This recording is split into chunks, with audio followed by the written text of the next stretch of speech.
Allahu Allahu Allahu Allah.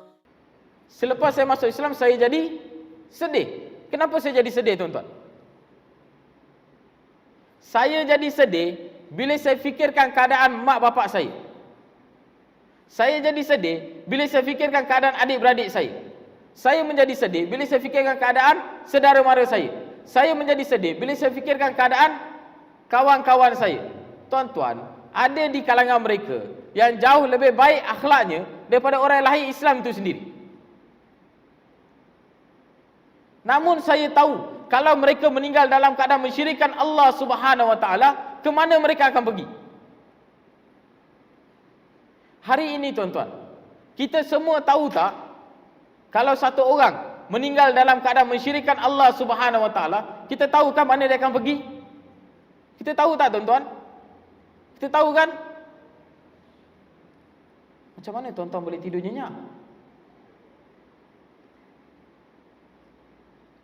Macam mana tuan-tuan boleh tidur nyenyak?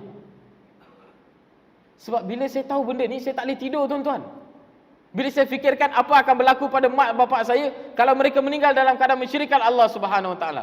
Apa akan berlaku kepada adik-beradik saya jika mereka meninggal dalam keadaan mensyirikkan Allah Subhanahu Wa Taala.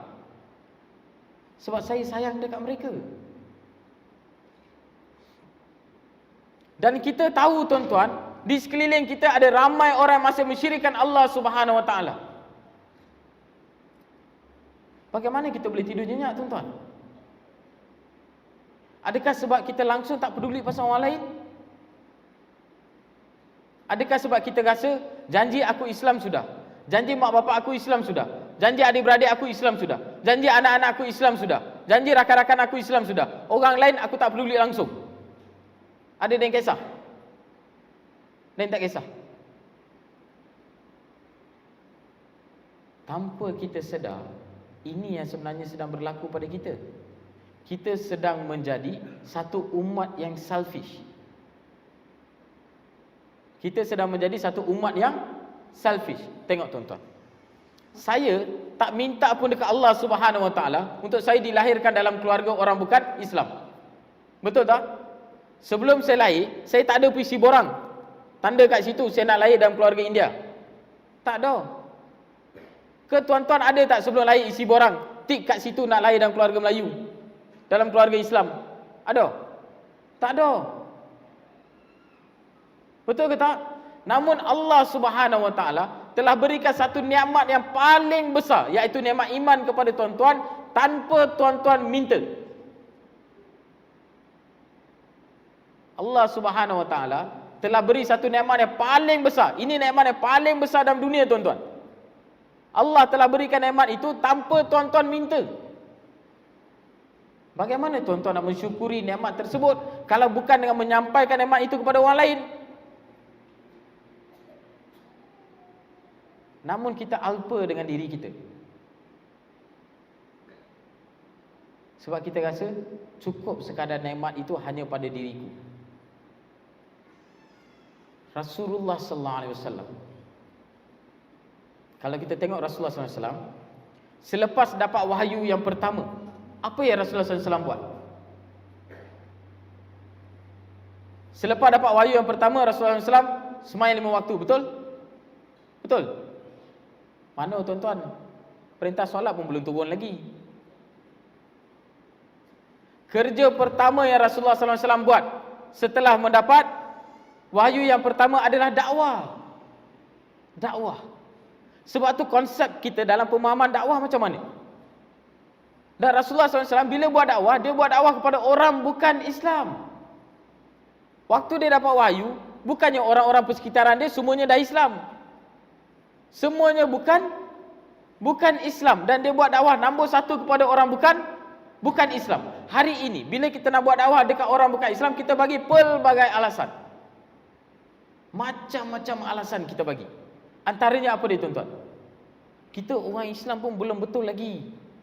Macam mana kita nak betulkan orang bukan Islam? Kita pun banyak lagi benda kita perlu perbaiki. Orang Islam pun banyak lagi masalah, betul? Betul tak, tuan-tuan? Di zaman Rasulullah SAW, ada tak masalah munafik, tuan-tuan? Ada atau tidak? Ada kan?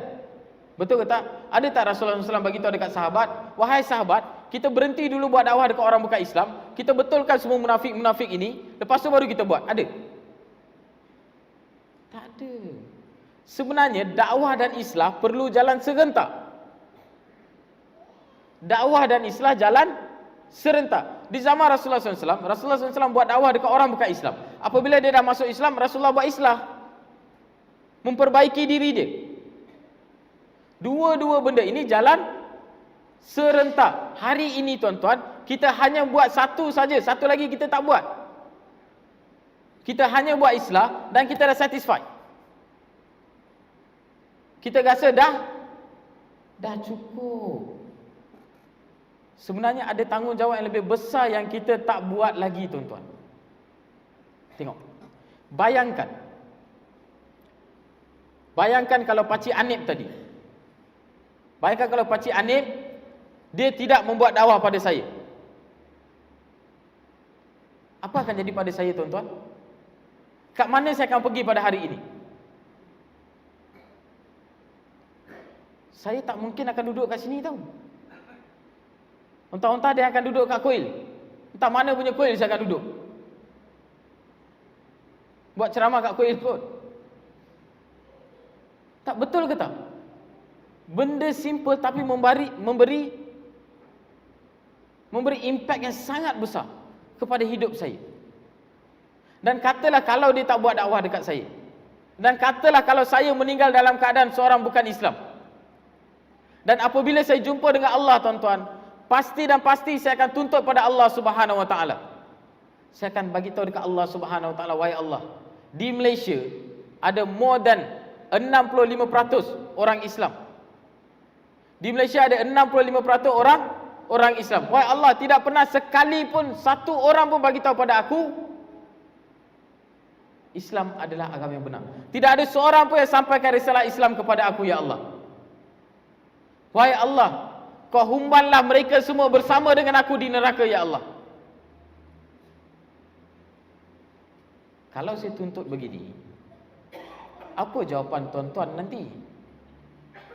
Apa jawapan terbaik yang tuan-tuan ada depan Allah? Ya Allah, aku tak tahu, ya Allah. Aku busy, ya Allah, ya Allah. Busy. Aku buat 3 PhD, ya Allah. Busy. Ya Allah, aku busy, ya Allah. Bini ada 3 orang, pening kepala, ya Allah. Apa kita nak bagi tahu, tuan-tuan? Ya Allah, aku buat 2-3 kerja, ya Allah. Cari duit pun tak cukup, ya Allah. Apa jawapan terbaik tuan-tuan ada? Dan bayangkan jiran-jiran tuan-tuan yang bukan Islam. Bayangkan rakan-rakan sekerja tuan-tuan yang bukan Islam. Bayangkan rakan-rakan waktu sekolah dulu, waktu college dulu, waktu universiti dulu. Kalau mereka tuntut kepada Allah Subhanahu Wa Taala, apa jawapan terbaik yang tuan-tuan ada? Takut-takut besok kita rasa kita dah cukup semua benda dan kita nak pergi jejakkan kaki ke syurga, ada orang datang pegang. Ada orang datang pegang dan dia tuntut kepada Allah Subhanahu Wa Taala. Tuan-tuan, di akhirat besok Allah janji Allah akan bagi pengadilan kepada semua manusia, tahu? Allah janji Allah akan bagi pengadilan kepada semua manusia, termasuk kalau dia Islam ke tak Islam ke, semua pun Allah akan bagi dia adil. Dan tidak akan ada seorang pun rasa tak puas hati. Dan kalau orang-orang bukan Islam ini tuntut pada tuan-tuan, apa jawapan terbaik tuan-tuan ada?